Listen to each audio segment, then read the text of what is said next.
Hi. A lot of people in the West are probably exhausted at this point dealing or hearing about the Palestinian and Israeli issues, which really deal with a deeper fundamental problem, and that is whether or not the empire is going to do what it says it's going to do. In other words, are the promises of the empire credible? And that's the key, because for at least 20 years, the whole world has been hearing something about a two-state solution. And to the extent that a two-state solution does not exist, and is not even feasible at this point, given a lot of legal maneuvers that are probably less than savory. If that's the case, then think about what an empire really is. It is an entity with great power. And to the extent that it cannot fulfill its promises, in other words, to the extent that its power is based on violence alone, without the prospect of a better society for everyone, then that means that the empire becomes immoral. And when that happens, it's a bit like the tide going out. You know, there's a famous quote by Warren Buffett, and he says, listen, you don't really know who's rich, you don't really know who's credible, it's another way of putting it, until the tide goes out, and then you can see who's naked and who's been fully clothed. And the other way to think about this is with respect to assets and debts. And so remember that empires almost always have lots of debts. So what causes empires to fall is, at least at first, it's the idea that the empire will not pay off its debts or is not capable of paying off its debts. Now, the numbers we're dealing with now, trillions, indicate that this empire, in particular, will never be able to pay off all of its debts, at least not within a few lifetimes. And so it's vital that the non-monetary situation, the promises made about peace and security, which of course have created the loss of privacy worldwide, by the way, it's vital that those promises be effectuated, because otherwise the tide has already gone out. And so we know what the debt costs. We know that the debts will always be real, will always be enforceable. But the assets are the ones you got to worry about, because if you can't have, the assets fluctuate. So if you don't have credibility, the assets, you can say that this thing is worth, this piece of paper, or this piece of paper that represents a ownership within a company that's based in the United States is worth this amount. It doesn't have to be the United States. It could be any of the, this is the key feature here, it could be any of the allies of the United States, because the current empire, the way that it works is that it actually extends itself through information, data gathering, surveillance, right? But also data integrity. And so I'm in Singapore right now. My neighbor asked me to help her with a Wi-Fi router connection. And I go in there and I'm like, this is a really old router. And I take a look on the back.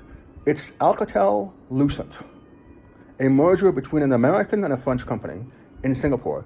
Now, if you don't know Singapore is probably the most successful country politically and financially post-World War II. I know everyone says China. Of course, China has created the world's largest middle class, fastest growing middle class in the last 20 years. But if you want to look at a place that is more diverse, you've got to look at Singapore. Of course, it's quite small as well, right? But that doesn't affect the fact that it's quite successful. And it's had the most successful politician, the founder, LKY, in its sort of, arsenal. And I talk about arsenal, right? We have a military arsenal, and these days, remember that bullets are worth less than credibility. Because when you have these empires that run on debt, right? And that debt that will never be paid off, what they're really saying is, well, forget about the numbers, forget about the statistics. Those are all essentially lies that we tell people in order to effectuate a better future for everyone. And so remember that if Singapore is dependent on a foreign company for its data, and remember, Singapore has $1 trillion in reserves.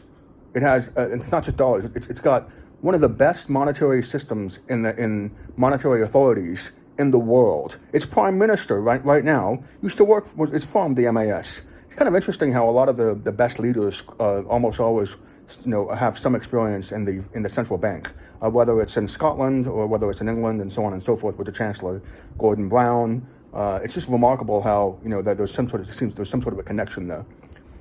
And so maybe it's because they understand this fundamental truth, which is that the pieces of paper don't mean anything anymore unless they're backed by promises of progress for everyone. In other words, the allies and everyone else. So remember, if Singapore is not able to, in this day and age, maintain its data integrity without reliance on an ally, what are the chances of anyone else being able to survive, much less thrive, outside of the system that has essentially said, we're going to issue as much debt as we possibly can to maintain the status quo post-World War II.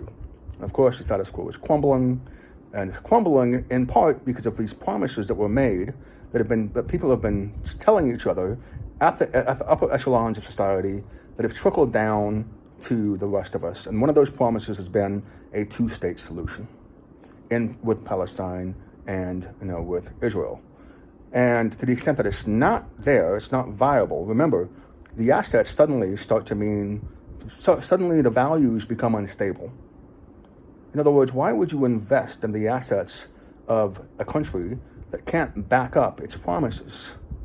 You know there's a lot of debt. You know the debt is real. We know what the debt is worth. It's the assets whose values are unstable. When you want to ally with somebody, do you want to ally with somebody who has a more credible record? In other words, whose assets are more likely to mean what they say? And remember, this is the United States. What happened in 2008, 2009? The assets turned out to be unreliable. But let's go farther back. Think about what an empire is if it's just based on violence, if it's based on military power. In other words, if it's based on the bullet coming out of the gun faster and bigger year after year after year. If it's not based on something higher, you can call this whatever you want to call this, right? Some people call it God. Some people call it religion. Some people call it morality. I call it credibility, because I'm in Singapore, and Singapore is practical. It's why I'm here. And a practical person considers all of these promises together that link everyone in the world as a unit of trust. And that trust diminishes and goes up and down every year based on whether those promises are effectuated. Now, think about what the United States and its allies did in World War II. It bombed civilians intentionally, right? All over in the UK, the Germans did the same thing. They did not. The English did the same thing to the Germans. Dresden was leveled, as we all know, based on what Kurt Vonnegut wrote. So, what makes this blood-soaked empire capable of credibility? It's if you go back to the Saxony area, you've got a military presence there, it's a safe place, and it's also one of the newer places in Germany, because it had to be built from the ground up. Go to Tokyo. What happened? What did the United States do in Tokyo? 2 bombs that had never been used before on civilians.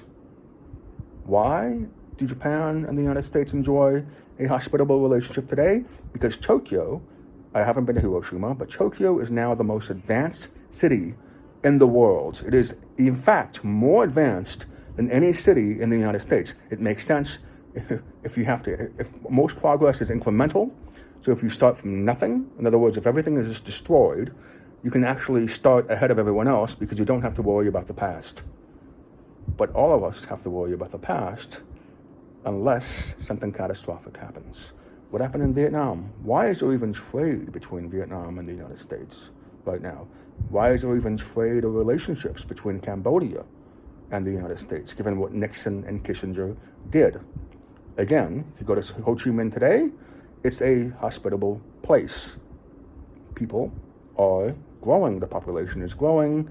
You can argue that it is a viable place today, despite what happened to it, because, in part, of American investment, or at least American non-interference.